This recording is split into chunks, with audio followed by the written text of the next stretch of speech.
എല്ലാ കൂട്ടുകാർക്കും ശുഭരാത്രി നേർന്നുകൊണ്ട് ബാലിന്റെയും ഗോമതിയുടെയും നാളത്തെ നല്ലൊരു പ്രൊമോ വിശേഷം കേട്ടാലോ. അങ്ങനെ ഇന്നത്തെ വിശേഷം നമ്മൾ കണ്ടു. അലോക് മിഥുനെ കാണുന്നുണ്ട്. മിഥുനെ കണ്ടു പറഞ്ഞു, കല്യാണം മുടക്കാൻ വേണ്ടി പഠിച്ച പണി 18 നോക്കി, എന്നിട്ടൊന്നും നടന്നില്ല. അവസാനം കല്യാണം നടന്നു. നമ്മൾ നാണം കിട്ടു പോയില്ലെന്ന് ചോദിക്കുകയാണ്. വീട്ടിൽ എനിക്കൊരു സ്വസ്ഥത സമാധാനം തരുന്നില്ല അമ്മ. കല്യാണം മുടക്കാന്നൊക്കെ അമ്മയ്ക്ക് വാക്ക് കൊടുത്താ എന്ന് പറയണേ. ഇത് കേട്ട് കഴിഞ്ഞപ്പോ മിഥുൻ പറഞ്ഞു, ഒന്ന് സമാധാനപ്പെട്, നമുക്ക് എന്തെങ്കിലും ഒരു പോംവഴി ഉണ്ടോ എന്ന് നോക്കാന്ന് പറയണേ. എന്തു പോംവഴി? കല്യാണമൊക്കെ നടന്നു പോയില്ലേന്ന് ചോദിക്കാം. കല്യാണം നടന്നു പോയാലും ദേവമംഗലത്തുള്ള ആരൊക്കെയായിട്ടായാലും ഒരു പണി കൊടുക്കുവാണെങ്കിൽ ഇത്തിരി സമാധാനമല്ലേ. ആ ആര്യനിട്ട് തന്നെ കൊടുക്കാന്ന് പറയണ. ശരിയാ, അത് ശരിയാ. ഇനി അതെങ്കിലും നടന്നില്ലെങ്കിൽ നമ്മൾ ഉദ്ദേശിച്ച പോലെ ഒന്നും കാര്യങ്ങളും നടക്കില്ല എന്ന് പറയണം.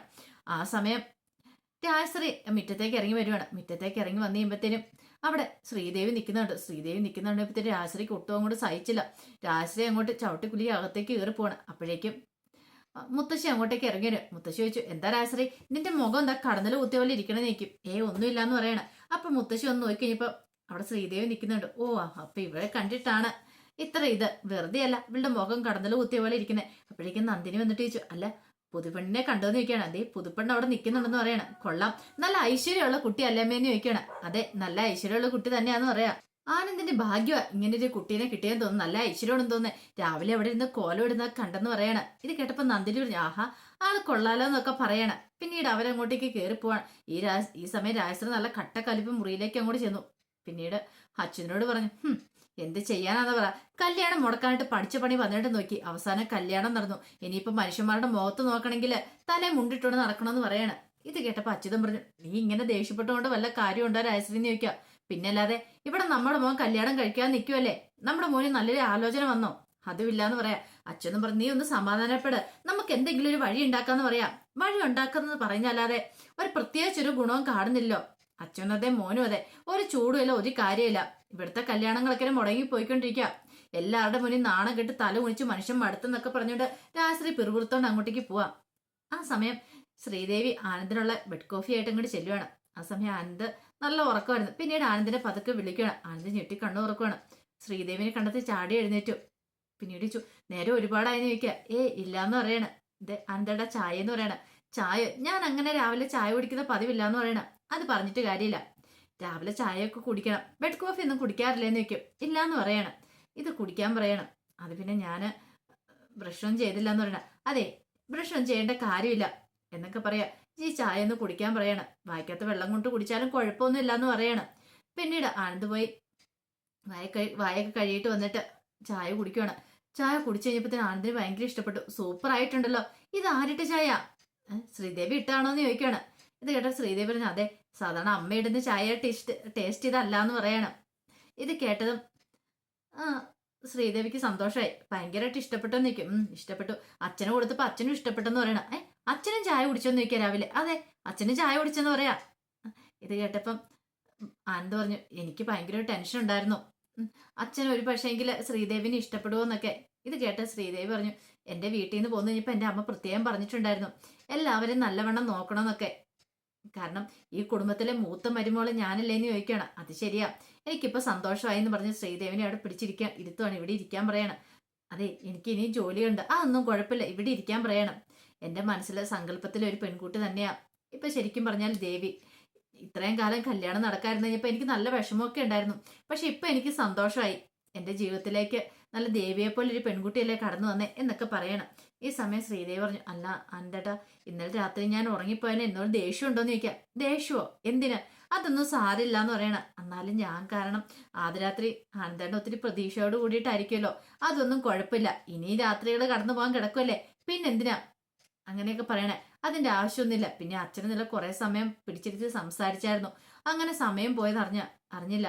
പിന്നെ ഞാനും അത്ര വിചാരിച്ചില്ല. അച്ഛൻ എന്തെങ്കിലും കാര്യം പറയാൻ വിളിച്ചു കഴിഞ്ഞപ്പോ എനിക്ക് അച്ഛനോട് എതിർത്തൊന്നും പറയാൻ പറ്റില്ല എന്ന് പറയണം. അത് സാരില്ല അനന്തേട്ടാ, അതിന് ഞാനൊന്നും പറഞ്ഞില്ലോ എന്ന് പറയണം. ഈ സമയം അനന്ത് പറഞ്ഞു, എന്റെ കയ്യിലല്ലേ കുഴപ്പം, ഞാൻ നേരത്തെ വരേണ്ടതല്ലായിരുന്നോ എന്നൊക്കെ ചോദിക്കുകയാണ്. അതൊന്നും പ്രശ്നമില്ല എന്ന് പറയണം. ഒരു കഞ്ച് ആനന്ദേട്ടന് എഴുന്നേറ്റ് കുളിയെല്ലാം കഴിഞ്ഞ് ബ്രേക്ക്ഫാസ്റ്റ് ഒക്കെ എടുത്ത് വെക്കാന്ന് പറഞ്ഞുകൊണ്ട് ശ്രീദേവി അങ്ങോട്ട് പോകാൻ നേരത്ത് ശ്രീദേവിയുടെ കയ്യിലേക്ക് പിടിച്ചിട്ട് ആനന്ദ് പറഞ്ഞു, ഈ വീട്ടിൽ വന്നിട്ട് ഈ വീടും പരിസരമൊക്കെ ഇഷ്ടപ്പെട്ടോ, എല്ലാരെയും ഇഷ്ടപ്പെട്ടോ എന്ന് ചോദിക്കുക. എനിക്ക് എല്ലാവരും ഇഷ്ടപ്പെട്ടെന്ന് പറയണ. അതെ, അച്ഛനും അമ്മയ്ക്കും ഒത്തിരി പാവങ്ങളാന്ന് പറയണ. ബാലച്ചനും ഭയങ്കര പാവമാന്ന് പറയണ. ബാലച്ചനോ? അതെ, ഞാൻ അച്ഛനെ ബാലച്ചെന്ന് വിളിക്കണെന്ന് പറയാ. ഇത് കേട്ടതും ആനന്ദിന് അത്ഭുതമായിരുന്നു. കാരണം ഇവിടെ എല്ലാവരും അച്ഛാന്നാ വിളിക്കാറല്ലോ, അല്ലാതെ ബാലച്ച അങ്ങനെയൊന്നും വിളിച്ചിട്ടില്ല. ശ്രീദേവിയാണ് ബാലച്ചൻ എന്നൊക്കെ വിളിക്കണേ. പിന്നീട് ആനന്ദോട് ശരി ഞാൻ റെഡിയായിട്ട് അങ്ങോട്ട് വരാന്ന് പറയാണ്. ഈ സമയം ബാലൻ നടക്കാൻ പോയിട്ട് അങ്ങോട്ട് വരുവാണ്. നടക്കാൻ പോയിട്ട് വന്ന് പതിവ് പോലെ തന്നെ വടയൊക്കെയായിട്ടാ വരുന്നേ. അങ്ങനെ വന്നിട്ട് ഗോമതിന്ന് വിളിക്കുകയാണ്. ഈ വിളി വെച്ച് കേട്ടപ്പത്തേനും ശ്രീദേവി അങ്ങോട്ട് ചെല്ലും. എന്താ അച്ഛാന്ന് ചോദിക്കുകയാണ്. ഇത് പിടിച്ചോളാൻ പറയണേ. ഇതെന്താ അച്ഛാ? ഇത് വടയാന്ന് പറയണേ. വടയോ? ഇതെന്താ വെച്ചാൽ രാവിലെ വടയൊക്കെ വാങ്ങിക്കണ്ട, ഇത് ഇവിടുത്തെ ഒരു പതിവാന്ന് പറയണം. അപ്പോഴേക്കും ഗോമതിയൊക്കെ അങ്ങോട്ട് വന്നു. ഗോമതി വന്നു നോക്കിയപ്പോഴത്തേനും അവളുടെ കയ്യില്, ശ്രീദേവിയുടെ കയ്യില് ബാലൻ വട കൊടുത്തേക്കുന്നുണ്ട്. പിന്നീട് ഗോമതി പറഞ്ഞു ഇതൊരു പതിവുള്ളതാന്ന് ഇവിടെ എന്ന് പറയാണ്. എല്ലാ ദിവസവും നടക്കാൻ പോയിട്ട് വരുമ്പോൾ ബാലേട്ടൻ ഇത് വാങ്ങിച്ചോണ്ട് വരും. എനിക്ക് പണ്ട് മുതലേ ഈ വട ഭയങ്കര ഇഷ്ടമാണ്. അപ്പൊ അവിടുത്തെ ഒരു കടയുണ്ട്, ആ കടയിൽ നിന്ന് ചൂടോട് കൂടിയുള്ള വട വാങ്ങിച്ചോണ്ട് വരുന്നേ ബാലേട്ടൻ്റെ ഒരു ശീലമാന്ന് പറയാണ്. ഇത് കേട്ടപ്പോൾ ശ്രീദേവി പറഞ്ഞു ആഹാ കൊള്ളാലോ എന്നൊക്കെ പറയാണ്. പിന്നീട് ശ്രീദേവി അങ്ങോട്ട് അകത്തേക്ക് പോവാ. കൊച്ചാനും കഴിഞ്ഞ് കഴിഞ്ഞപ്പോഴത്തേനും ബാലൻ പറഞ്ഞു എന്നാ ഗോമതി ഞാൻ കടയിലേക്ക് പോവാ, കട തുറക്കാനുള്ള സമയം എന്ന് പറയാണ്.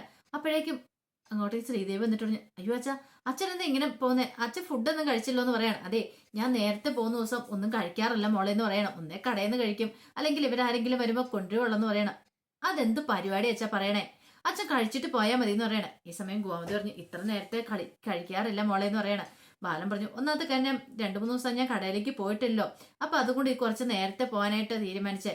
പിന്നെ രാമേട്ടൻ രാവിലെ വരും കടയിലേക്ക്, അപ്പൊ രാവിലെ ചെല്ലണോന്ന് പറയണം. അച്ഛാ വെറുമേറ്റിലൂടെ കടയിൽ പോയിരിക്കേണ്ട കാര്യമുണ്ട്. വെറുമേറ്റിലൂടെ അല്ലോ മോള് രാവിലെ ചായ എന്നായിരുന്നല്ലോ, അത് ഞാൻ കുടിച്ചായിരുന്നല്ലോ എന്ന് പറയണേ. അത് പറഞ്ഞിട്ട് കാര്യമില്ല, അച്ഛനിവിടെ ഇരിക്കുക, അന്ന് അച്ഛനുള്ള ഫുഡ് ഞാൻ പെട്ടെന്ന് എടുത്ത് വെക്കാന്ന് പറയണം. എന്റെ മോളെ ഇപ്പൊ വേണ്ടാന്ന് പറയാം. ഗോമതി എടുക്കണ്ടെന്നൊക്കെ പറഞ്ഞാലും ശ്രീദേവി സമ്മതിച്ചില്ല. ശ്രീദേവി അകത്തേക്ക് പോയിട്ട് പെട്ടെന്ന് തന്നെ ബാലിനുള്ള പുട്ടൊക്കെ എടുത്ത് വെക്കുവാണ്. എന്നിട്ട് പറഞ്ഞു ബാ അച്ഛാ, അച്ഛനത് കഴിക്കുക. അപ്പത്തേനും ഞാൻ ചായയും കൂടെ എടുത്തോണ്ട് വരാന്ന് പറഞ്ഞിട്ട് ശ്രീദേവി അടുക്കളയിലേക്ക് പോവാം. അപ്പോഴേക്കും ഇത്രയും മീനാക്ഷിയും വന്നു. അവര് കണ്ടിതല്ല. അവര് കണ്ടപ്പോ അവര് പരസ്പരം നോക്കുവാണ്. ബാലനിങ്ങനെ ഗോമതിയെ നോക്കിയിട്ട് പറഞ്ഞു കണ്ടോ പെൺകുട്ടിയാണ് ഇങ്ങനെ വേണ്ട, എന്റെ കാര്യത്തിലൊക്കെ എന്ത് ശ്രദ്ധയാ, നിനക്ക് പോലും ഇത്ര ശ്രദ്ധ ഉണ്ടായിരുന്നു ചോദിക്കുക. ഇത് കേട്ടപ്പോഴും ഗോമതിയുടെ മുഖം കൂടെ മാറി. അവള് വന്ന് പിറ്റേ ദിവസം തന്നെ കണ്ടില്ലേ എന്റെ കാര്യത്തില് രാവിലെ വെറുമയറ്റോടെ കടയിൽ പോയിരിക്കലെന്നൊക്കെ പറഞ്ഞോണ്ട് ഒരസുഖങ്ങളൊക്കെ ഉണ്ടാകുമെന്ന് പറഞ്ഞാൽ കേട്ടില്ലേ.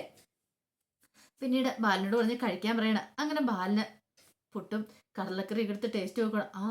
എന്ത് രുചിയാ ഗോമതി, ഇത്രയും ടേസ്റ്റോടെ ഇതുവരെയായിട്ട് ഞാൻ കഴിച്ചിട്ടില്ലെന്ന് പറയണം. ഗോമതി ഇങ്ങനെ രൂക്ഷമായിട്ടൊന്ന് നോക്കുകയാണ്. കാരണം ഇത്രയും കാലം താൻ ഉണ്ടാക്കി കൊടുത്ത ഫുഡായിരുന്നു നല്ല എന്നൊക്കെ പറഞ്ഞേ, പക്ഷെ ഇപ്പോഴാണ്ട് അതിനേക്കാൾ നല്ല ടേസ്റ്റോട് കൂട്ടിയിട്ടുള്ള ഫുഡൊക്കെയാന്ന് പറഞ്ഞു. മീനാക്ഷിയും ഇത്രയും നോക്കുക, തങ്ങൾക്കുള്ള പാരയാണല്ലോ ഈ വന്നിരിക്കുന്നുള്ള രീതിയിൽ. പിന്നീട് കഴിച്ചുകൊണ്ടിരുന്ന് പറഞ്ഞു കൊള്ളാട്ടോ, മിടിക്കുക മോള്, അച്ഛനും അമ്മയും വീട്ടിൽ നിന്ന് എല്ലാ കാര്യങ്ങളും പഠിപ്പിച്ച വിട്ടിരിക്കുന്നല്ലേന്ന് ചോദിക്കുക. അത് എന്നെ ചെറുതിലെ മുതൽ കാര്യങ്ങളൊക്കെ പഠിപ്പിച്ചായിരുന്നു. അച്ഛനും അമ്മയും വീട്ടിൽ നിന്ന് വലിയ വീടാന്ന് പറഞ്ഞിട്ട് കാര്യമൊന്നുമില്ല, എല്ലാ കാര്യങ്ങളും നേരത്തെ പഠിപ്പിച്ചിട്ടുണ്ടായിരുന്നു. വേറൊരു വീട്ടിൽ ചെല്ലുമ്പോൾ പെരുമാറേണ്ട എങ്ങനെയാ എന്നൊക്കെ എല്ലാം പഠിപ്പിച്ചിട്ടുണ്ടായിരുന്നു പറയാ. ഇത് കേട്ട് കഴിഞ്ഞപ്പോഴത്തേനും ബാലൻ പറഞ്ഞു പെൺകുട്ടികളാണ് ഇങ്ങനെ വേണം, കണ്ട് പഠിക്കണമെന്ന് പറയുന്നത് ബാക്കി എല്ലാവരും. മീനാക്ഷിയും ഇത്രയും നോക്കി, കാരണം അവർക്കൊന്നും അങ്ങനെ അറിയത്തില്ല, അവർ രാവിലെ ഇതായിട്ട് ഉണ്ടാക്കാറുമില്ല. പക്ഷെങ്കിൽ ബാലനെയും ഗോമതിനെയും ഒക്കെ സോപ്പിടാനായിട്ട് ശ്രീദേവി രാവിലെ കയറി ഇത് ഉണ്ടാക്കണം എന്നുള്ള കാര്യമൊന്നും അവർക്കറിയത്തില്ലോ. ആ സമയത്ത് ആനന്ദ് അങ്ങോട്ട് എന്ന് കഴിയുമ്പോഴത്തേനും ആനന്ദിന്റെ അടുത്തേക്ക് ധർമ്മം ചെല്ലുവാണ്. ധർമ്മം ചെന്നിട്ട് ചോദിച്ചു താമസം എഴുന്നേറ്റ് എങ്ങനെ ഉണ്ടായിരുന്നല്ലോ ആദ്യരാത്രിക്ക് അടിച്ചു പൊളിച്ചോന്ന് ചോദിക്കുകയാണ്. ഇത് കേട്ടോണ്ടാണ് ആകാശം അങ്ങോട്ട് വരുന്നത്. എന്റെ മാമന് നാണമില്ലേ, ഒന്നുമല്ലേ ഇത്ര പ്രായമൊക്കെ ആയല്ലോ എന്ന് ചോദിക്കുക. അതിനിപ്പം ആനന്ദേണ്ട ആദ്യരാത്രിയെ കുറിച്ച് ചോദിക്കാനായിട്ട്. അതിനിപ്പോ എന്താടാ, ഞാൻ ചോദിച്ചോണ്ട് എന്താ കുഴപ്പമിരിക്കണേ? ഞാൻ ചോദിച്ചാ കുഴപ്പമില്ലേ? അതെ ഇന്നലെ വരെ ആത്മീയത മതി എന്ന് പറഞ്ഞ് നടന്ന ആളാ, അറിയാലോ. കല്യാണം വേണ്ട, ഞാൻ സന്യാസിയാൻ പോവാന്ന് പറഞ്ഞ് നടന്ന ആള് കല്യാണം കഴിച്ച് കഴിയുമ്പം ഞാൻ ആദ്യരാത്രിയെ കുറിച്ച് ചോദിച്ചാൽ എന്താ കുഴപ്പമിരിക്കണെന്ന് ചോദിക്കാം. ഇത് കേട്ടപ്പോ ആര്യം പറഞ്ഞു മാമനാള് കൊള്ളാലോ എന്ന് പറയാണ്, ഉരുളയ്ക്ക് ഉപ്പേരി പോലെയാണല്ലോ മറുപടി പറയണെന്നൊക്കെ പറയാ. ഈ സമയം ധർമ്മം പറഞ്ഞു ഞാൻ ചോദിച്ചതിനും മറുപടി പറഞ്ഞില്ല, ഒന്ന് പോ മാമാന്ന് പറയണ. ആകാശ് പറഞ്ഞു കണ്ടില്ലേ ആനന്ദേണ്ട നാണം. ആനന്ദേണ്ട ഇപ്പോഴേ അത് പറഞ്ഞപ്പോ നാണം വരുന്നു പറയണ. ആനന്ദ് പറഞ്ഞു അതൊന്നും അല്ലാന്ന് പറയണ. പിന്നെന്താ? പെട്ടെന്ന് ധർമ്മം ചോദിച്ചു പറ കാര്യങ്ങളൊക്കെ പറഞ്ഞ ഞാനൊന്ന് കേൾക്കട്ടെ എന്ന് ചോദിക്കുകയാണ്. ശ്രീദേവിയോട് എന്തൊക്കെയാ പറഞ്ഞ് അങ്ങനെയൊക്കെ ചോദിക്കുകയാണ്. എന്തൊക്കെയാ പറഞ്ഞെന്നൊക്കെ ചോദിച്ചു കഴിഞ്ഞപ്പോഴത്തേനും പെട്ടെന്ന് ആനന്ദ അങ്ങനെയൊന്നും സംസാരിച്ചില്ലെന്ന് പറഞ്ഞേ. സംസാരിച്ചൊന്നും ഇല്ലേ? അതെന്താ പറ്റിയെന്ന് ചോദിക്കുക. അത് പിന്നെ കാര്യം പറ. അല്ല ഇന്നലെ അത്രയും താമസിച്ച് എന്തെങ്കിലും ശ്രീദേവി എന്തെങ്കിലും വഴക്ക് പറയും എന്തെങ്കിലും ചെയ്തോ? അതിങ്ങനെ അളിയെ പിടിച്ചിരുത്തി കുടുംബ പുരാണം പറഞ്ഞുകൊണ്ടിരിക്കുവല്ലായിരുന്നു എന്ന് ചോദിക്കുകയാണ്.